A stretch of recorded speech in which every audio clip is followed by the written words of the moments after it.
وأشهد أن محمدا عبده ورسوله صاحب البرهان اللهم صل وسلم على رسولك الكريم محمد صلى الله عليه وسلم وعلى آله وأصحابه ومن تبعه بإحسان إلى يوم الدين ثم أما بعد. Puji dan syukur senantiasa dan tidak pernah bosan-bosannya kita panjatkan kehadiran Sang Maha Pencipta Allah Subhanahu wa Ta'ala, yang mana dengan limpahan karunia-Nya, rahmat-Nya, hidayah-Nya, serta anugerah-Nya kepada kita semua, kita kembali masih diberi kesempatan, kesehatan dan usia panjang oleh Allah untuk sama-sama dan senantiasa mengabdikan diri kita di jalan-Nya dengan menjalankan segala perintah-Nya dan menjauhi semua larangan-Nya. Salawat sering salam juga tidak pernah lupa pula kita haturkan kepada junjungan alam Nabi besar Muhammad sallallahu alaihi wasallam, di mana beliau telah bersabda dalam sebuah hadisnya, man arada dunya fa'alaihi bil ilmi wa man arada al-akhirata fa'alaihi bil ilmi wa man arada huma fa'alaihi bil ilmi. Barang siapa yang mau bahagia di dunia, caranya dengan ilmu, dan barang siapa yang mau bahagia di akhirat, caranya juga dengan ilmu. Dan bagi barang siapa saja yang mau bahagia di dunia dan akhirat, juga caranya dengan ilmu pengetahuan. Bapak Ibu kaum muslimin dan muslimat, jamaah salat subuh yang diberkati oleh Allah, mari pada kesempatan subuh yang penuh dengan keberkahan ini, sambil kembali kita niat iktikaf di rumah Allah, mari sama-sama kita kemudian lanjutkan pengajian kita dengan kitab Al-Muqaddimah karya Imam Ibnu Khaldun rahimahullahu ta'ala anhu. Bapak Ibu kaum muslimin dan muslimat, jamaah pengajian yang dimuliakan oleh Allah, setelah pada pertemuan sebelum hari raya Idul Adha kita membedakan mukjizatnya Rasulullah SAW dengan ilmu sihir yang dilarang oleh Allah Subhanahu wa Ta'ala untuk kita amalkan. Bahkan di dalam Al-Quran, Allah Subhanahu wa Ta'ala mengkafirkan mereka yang mempelajari dan mengajarkan ilmu sihir kepada orang lain. Wa ma kafara Sulaiman walakinna asyayatina kafaru yu'allimuna an-nasa as-sihr.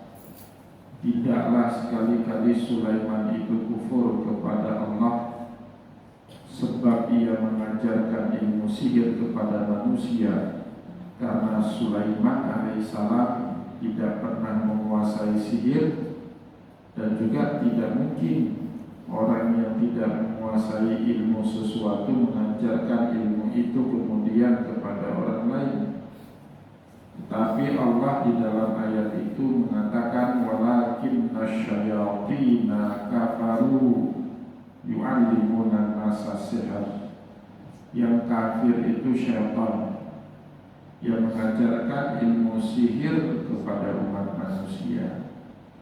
Maka Bapak Ibu yang dimuliakan oleh Allah, dasarnya, awalnya ilmu sihir itu dimiliki oleh bangsa jin, terutama mawaddatul jin, ya, kaum jin atau bangsa jin yang membangkang atau yang disebut dengan syaitan. Jadi bangsa jin yang membangkang kepada Allah Subhanahu wa Ta'ala, tidak mau tunduk kepada syariatnya Allah, bahkan menuntut dan kemudian mengajarkan ilmu sihir kepada umat manusia. Inilah yang disebut dengan maraddatul jin, yang bangsa jin yang membangkang kepada perintah Allah Subhanahu wa Ta'ala. Nah, Bapak Ibu yang dimuliakan oleh Allah, kemudian Imam Ibnu Khaldun di dalam kitab Muqaddimahnya menjelaskan lagi kepada kita satu jenis ilmu yang sering disalahpahami oleh banyak orang mungkin. Wa ammal mutasawwifatu fariyadatuhum diniyatun wa ariyatun an hadhil maqasidil madmumati. Adapun ilmu tasawuf, ilmu yang kemudian banyak memberikan kemampuan luar biasa kepada para penuntutnya, itu yang disebut dengan karamah bagi para wali, orang-orang soleh. Bagi pemula dalam menuntut ilmu tasawuf disebut dengan ma'unah. Jadi karena manusia awam itu Bapak Ibu disebut yang sering para ulama menyebutnya al-umum atau at-ta'mim lisanul awam, mengeneralisir suatu masalah itu bahasanya orang awam. Orang awam itu suka mengeneralisir suatu masalah. Jadi orang awam kalau lihat orang Aceh, dia pahami orang Aceh keras, ditakminkan, digeneralisir semua orang Aceh keras. Padahal ada juga orang Aceh yang sangat lembut, yang tidak suka kekerasan, sukanya damai, ada.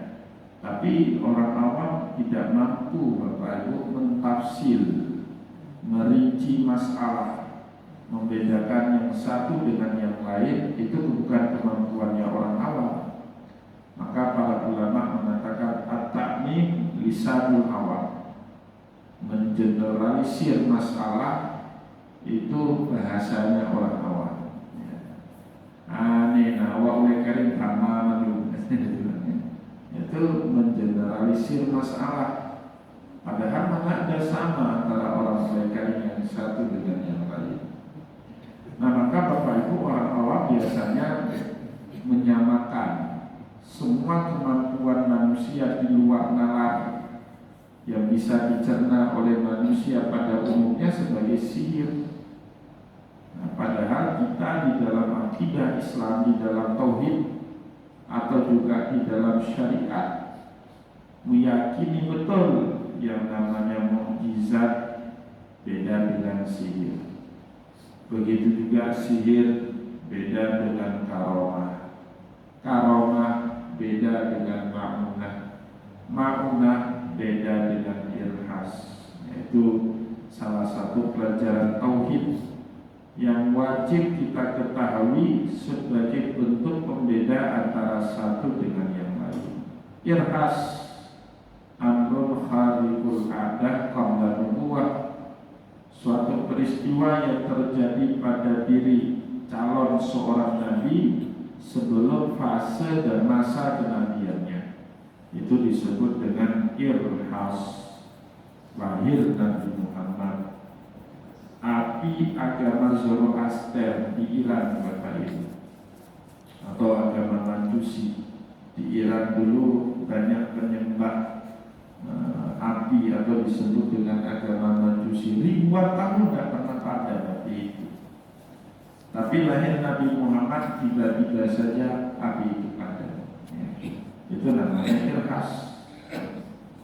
Nabiullah Musa alaihissalam mau dibunuh sama Fir'aun, tapi dengan kudrahnya Allah yang membesarkan Musa kecil sampai dia dewasa, itu Fir'aun itu sendiri di dalam rumah dan istananya Fir'aun.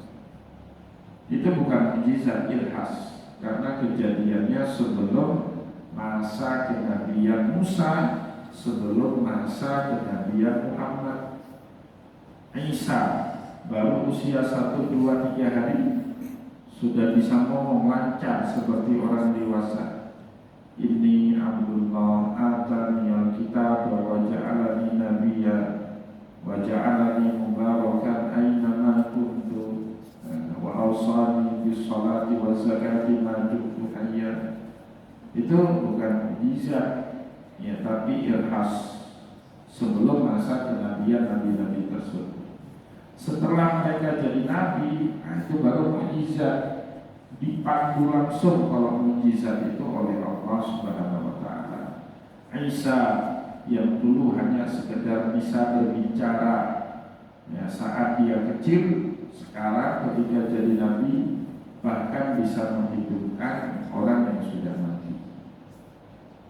Musa yang dulu dibesarkan dan diselamatkan oleh Fir'aun, kelak waktu dia dewasa tongkatnya bisa membelah lautan atau bahkan juga bisa berubah menjadi ular. Nabiullah Muhammad SAW saat ia lahir memadamkan apinya Majusi. Setelah beliau dewasa, Bapak Ibu, mendapatkan mukjizat Al-Quran yang sampai hari ini menjadi pedoman hidupnya orang yang beriman. Itu mukjizat. Karamah, kemampuan luar biasa yang diberikan Allah kepada orang-orang soleh, para walinya. Karamah bisa mengetahui ini, mengetahui itu ya. Padahal orang pada umumnya tidak mengetahui apa-apa. Saya dulu waktu di Lumputu tahun 98 ya. Lumputu itu termasuk daerah merah, Bapak Ibu. Ada satu orang yang sangat dihormati di Lumputu tapi tidak mau terkenal, ahli ibadah. Itu di daerah Langgin namanya ya. Di Lumputu itu ada daerah Langgin. Sekarang kita punya air namanya Langgini, itu punya orang Langgin. Sudah tunggu dulu ahli. Kami sering tanya, ini masalah konflik Aceh ini kapan selesai? Beliau cuma jawab, nanti selesai dengan cara Allah. Nah, 98 kami tidak paham apa cara Allah itu ya. Nah, pahamnya kapan? 2004 tsunami ya, itu yang membuat para pihak dibukakan hatinya oleh Allah Subhanahu wa taala untuk mau berdamai, menghentikan konflik bersenjata berdarah yang sudah berlangsung puluhan tahun ya. Bapak Ibu kaum muslimin dan muslimat yang dimuliakan oleh Allah, maka para ulama tasawuf itu melakukan juga berbagai latihan ritual. Yang membedakannya cara dan niat juga tujuan dari latihan itu berbeda dengan latihan-latihan ritual-ritual di dalam ilmu sihir. Itu beda. Fariyadatuhum, maka latihan-latihan para ulama sufi diniyatun, orientasinya agama, diniyah, bukan orientasi duniawi. Santet, sihir, orientasinya duniawi. Mau jadi kaya, naik ke gunung Selawat di malam Jumat Kliwon, tidak boleh mandi, tidak boleh makan 40 hari 40 malam. Niatnya aja menjadi kaya, pesugihan. Jadi Bapak Ibu, kalau ada orang yang mengamalkan sihir tertentu, tujuan dan niatnya jadi kaya, itu sihir. Walaupun yang dia baca sihir, nggak boleh salah niat. Nah, maka disebut fariyadatuhum diniyatun. Para ulama sufi, latihan-latihan sihir mereka, ritual-ritual ibadah yang mereka lakoni, itu semua diniyatun, orientasinya agama, bukan duniawi. Ustaz, ada nggak zikir untuk menjadi kuat, kebal. Itu ilmu sakti mandraguna, itu bukan ngapain belajar tasawuf, bukan itu tasawuf. Oh, supaya saya rezekinya melimpah, tolong kasih saya amalan. Itu bukan belajar tasawuf. Bukan itu tujuan belajar tasawuf. Tujuan belajar tasawuf itu diniatan bagaimana membimbing diri untuk selalu taat dan patuh dalam agama apapun keadaan yang kita hadapi.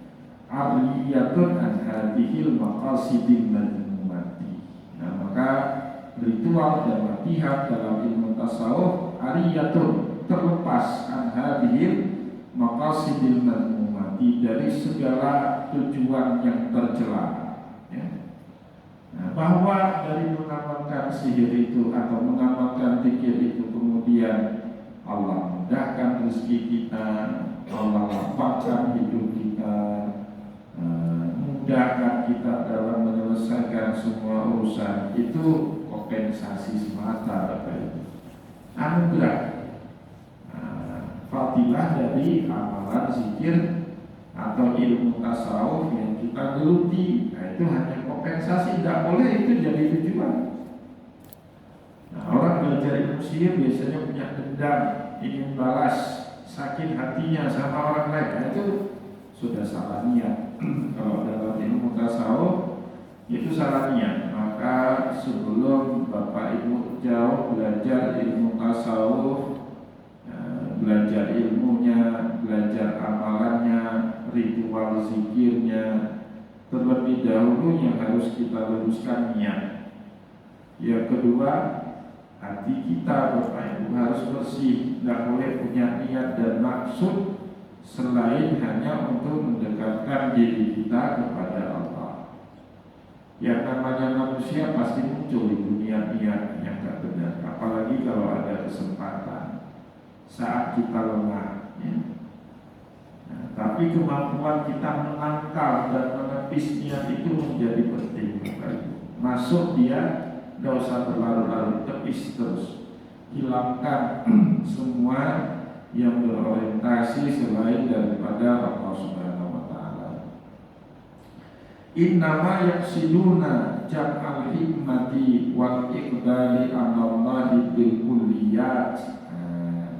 Wa innama yaksiduna. Nah, maka di dalam ilmu tasawuf, karena tujuannya bukanlah maqasidul mazmumah, tujuan-tujuan yang tercela yang sudah seperti kita katakan tadi, lantas apa yang menjadi tujuan utama para ulama sufi itu meritualkan zikir? Yaksiduna jam'al hikmati. Nah, mereka berusaha mengumpulkan semua semangat diri, wal iqbal, dan menerima semua peristiwa yang terjadi, anallahi bil kulliyat, semua bahagian dari kehendak Allah tanpa ada kecuali. Apa yang baik maupun yang buruk, semua diskenariokan oleh para ulama sufi di dalam ilmu mereka sebagai skenario kudrahnya Allah Subhanahu wa Ta'ala. Nah, maka mereka selalu melihat, Bapak Ibu, ada kebaikan dalam keburukan, dan juga sebaliknya ada keburukan di dalam kebaikan. Nah, itu para ulama tasawuf selalu memandangnya gitu. Kita dikasih rezeki yang berlimpah, apakah itu 100% anugerah, nikmat? Belum tentu. Iya, dia nikmat dari Allah. Tapi kalau nikmat itu tidak bisa kita syukuri, tidak bisa kita kelola dengan baik, lama-kelamaan jadi musibah, ya. Dosa, contoh berikut itu, atau contoh susah-susah.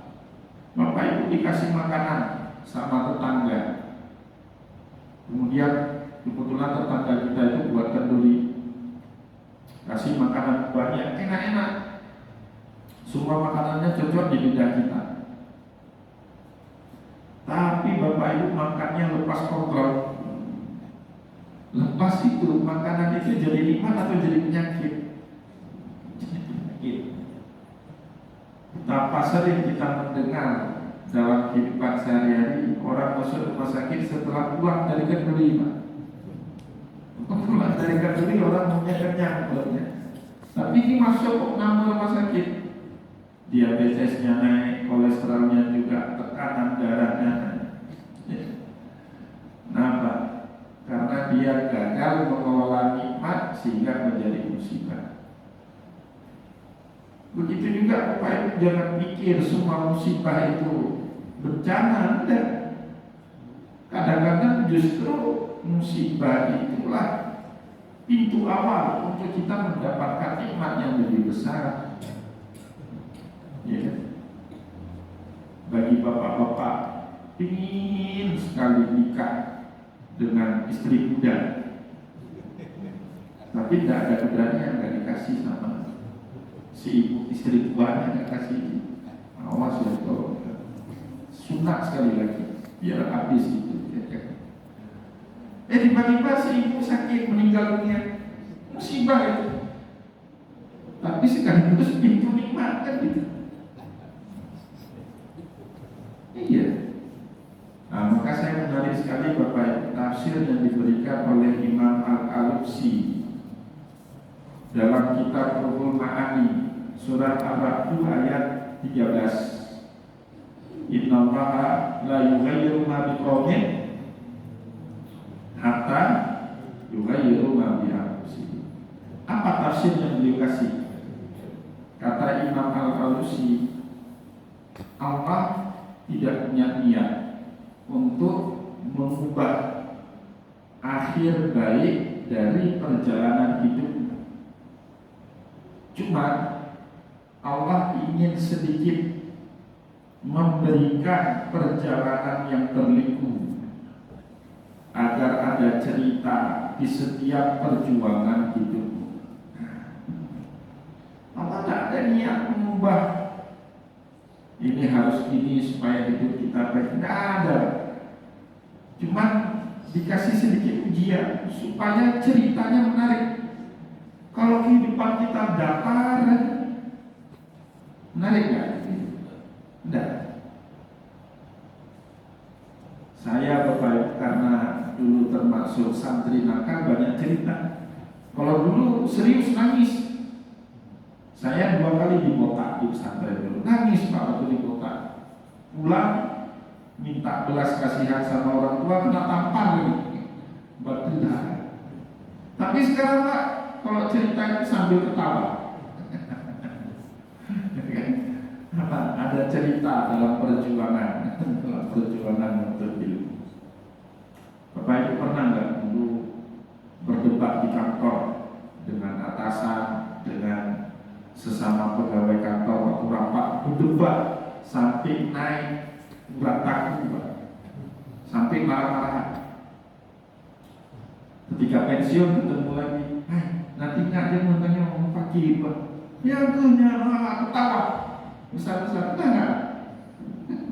Itu dalam ilmu tasawuf disebut cosmic joke, alam apa, candaan semesta.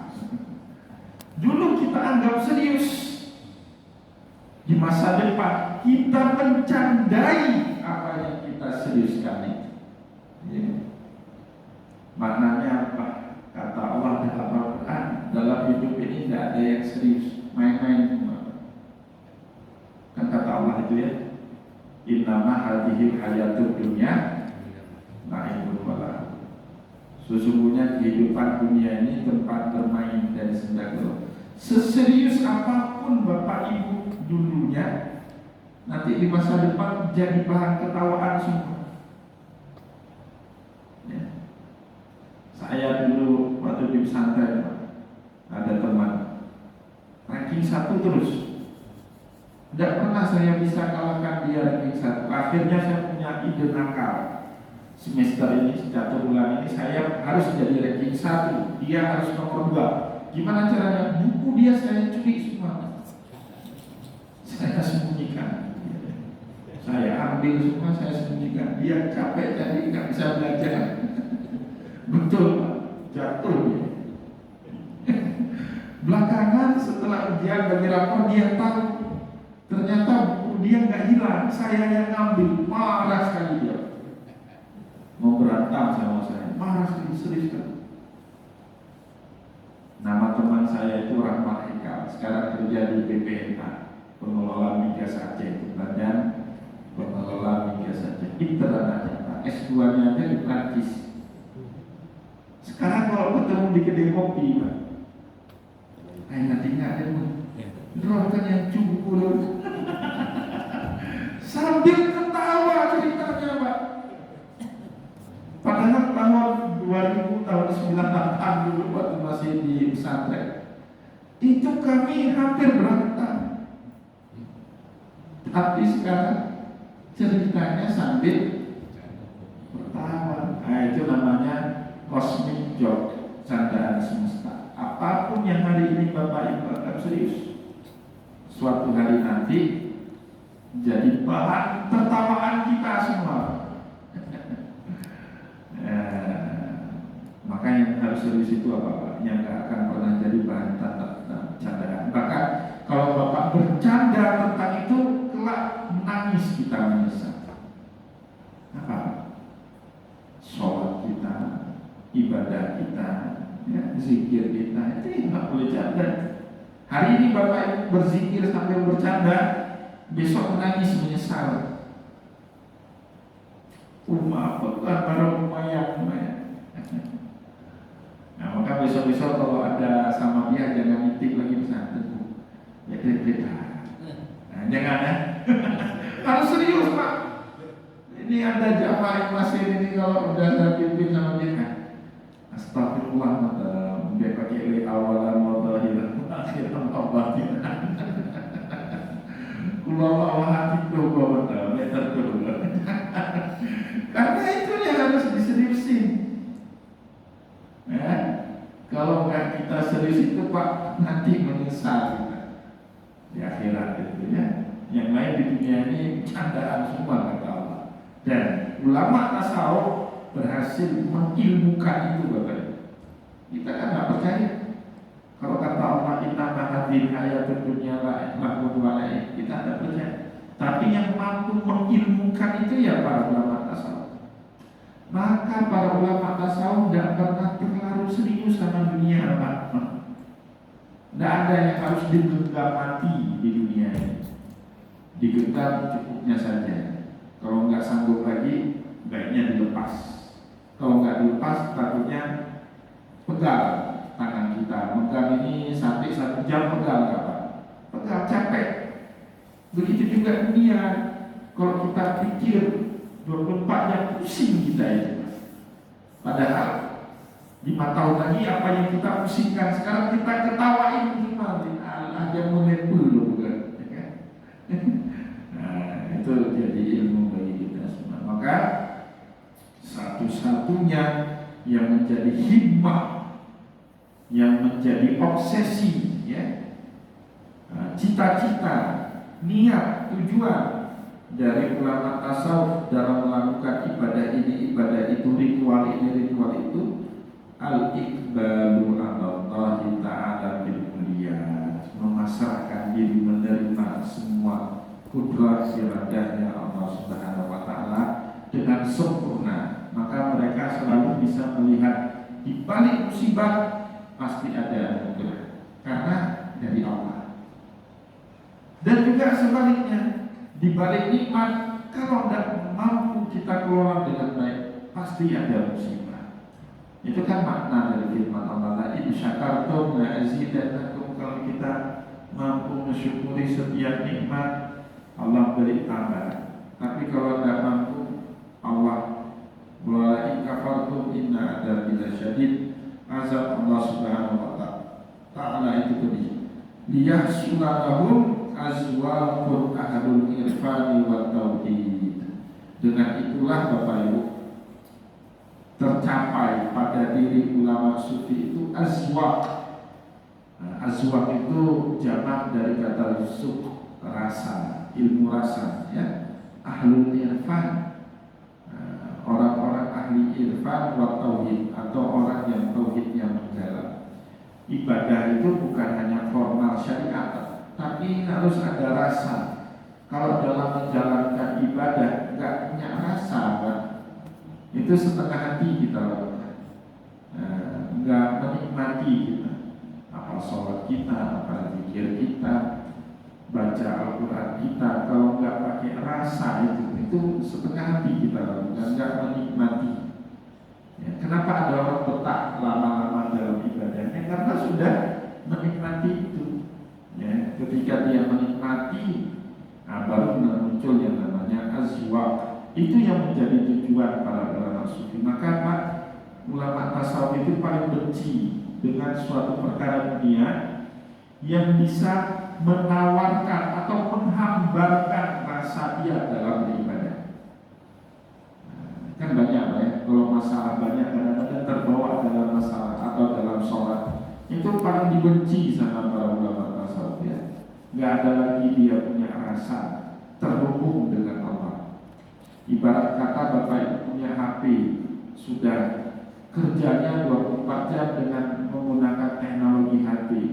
Satu waktu Pak terputus koneksi internet, stres nggak?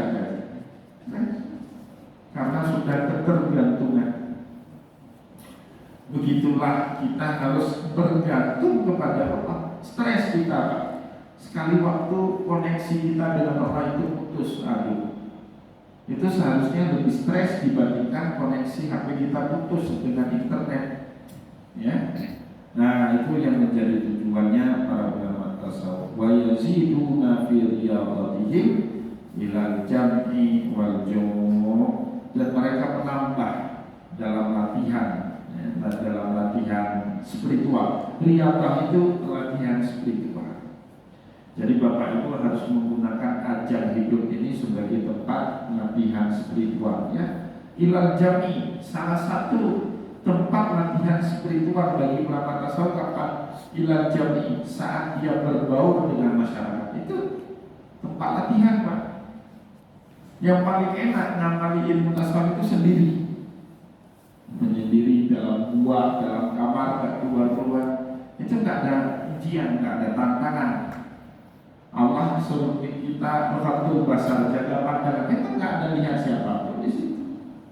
Allah kita suruh zikir, memang mudah zikir di situ, nggak ada yang mengganggu kita. Tapi bisa nggak kita zikir dalam keramaian? Ya.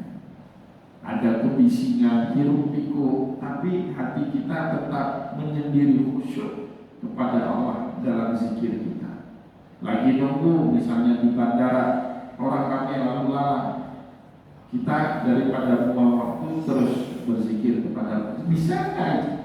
Nah itu maka disebut wa yazidu fi riyadatihim, mereka menambah porsi latihan mereka dalam spiritualisme ila jami, ketika bersama dalam keramaian orang, wal jumu', dan membiasakan diri selalu dalam keadaan lapar. Jadi ulama tasawuf itu nggak gendut, nggak gendut, karena makannya dijaga, ya. Lebih senang lapar. Orang yang banyak makan pasti malas ibadahnya, nggak mungkin dia rajin ibadah. Ini bapak-bapak yang badannya kan nggak ada yang gemuk. Nah ini calon ulama tasawuf semua. Tapi kalau ada perutnya gendut, ngomong tasawuf katanya kurang kita percayai. Malas, pasti malas kita ibadah. Jangankan itu Pak, buka puasa makan banyak, itu tarawih nggak sanggup kita sholat. Jangankan 28 rakaat di masjid Bulog pun nggak sanggup itu. Udah 8 rakaat di masjid Bulog lagi, masih nggak sanggup juga kalau makannya kenyang. Ya. Bapak Ibu kaum muslimin dan muslimat jamaah pengajian yang dimuliakan oleh Allah, kita cukupkan bacaan kita terlebih dahulu pada kesempatan subuh ini. Semoga apa yang telah kita sampaikan tadi bermanfaat, ya, kepada kita semua dan mampu memotivasi kita kembali, ya, dalam melaksanakan berbagai ritual, terutama zikir. Ya, zikir itu penting sekali. Tidak mungkin kalau Bapak Ibu mau dekat dengan Allah tidak punya amalan zikir. Tidak mungkin itu Bapak Ibu. Harus ada kita mengamalkan zikir dalam kehidupan ini. Semoga apa yang telah kita sampaikan pada kesempatan sore ini bermanfaat kepada kita semua. Saya mohon maaf jika ada yang tidak berkenan